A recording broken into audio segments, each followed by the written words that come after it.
hope that we will never find ourselves a victim of or witness to a crime. But if we were, how confident are we that we would correctly identify the perpetrator or even remember accurately exactly what happened?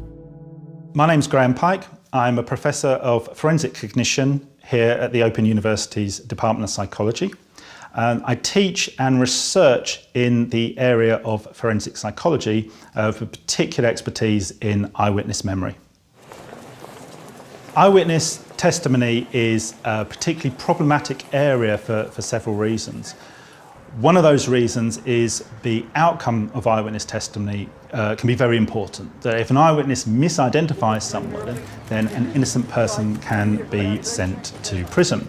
One of the other problems with it is the difference between everyday cognition, so how our brains work in everyday situations, and how they work in the very special scenario of seeing a crime. So our everyday experience of how our mind works is usually quite positive. We recognise our family and friends without any problems. We remember what we're supposed to be doing. Our memories tend to work. It's only remembering quite difficult information we find problematic. But when it comes to a situation where you've seen somebody who's unfamiliar, for only a few seconds maybe, in a very stressful situation, in a scenario that's very unfamiliar to you, then we're not so good at being able to recognise that person. In fact, we're particularly bad, and we find it very difficult to remember the events. Even the order that they happened in can be something that we really struggle with. So eyewitnesses tend to make a lot of mistakes, but importantly, they don't realise that they're making them. Testing the reliability of eyewitness testimony is actually quite difficult.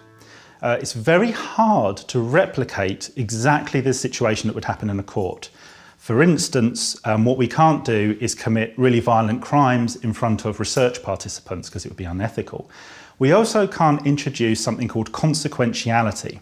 Now, that refers to the consequences of a decision that's taken. So the consequences in a court are really profound. What an eyewitness says can lead to somebody being convicted, to somebody walking free who committed a crime. There's no way really of replicating that in a research setting.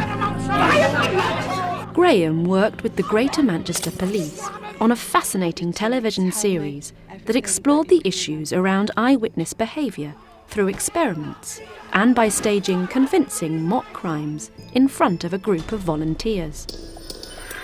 The series, called Eyewitness, revealed some intriguing insights into how our memories work and some of the common errors that eyewitnesses can make.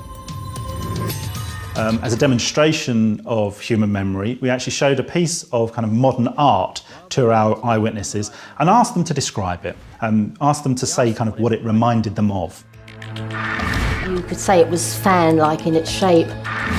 You got like the spokes, it could be like a bicycle wheel.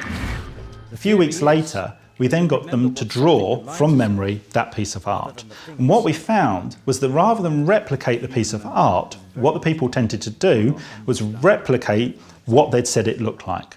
So if the person had said, well, it kind of reminds me of a bicycle wheel, then what they drew was a bicycle wheel.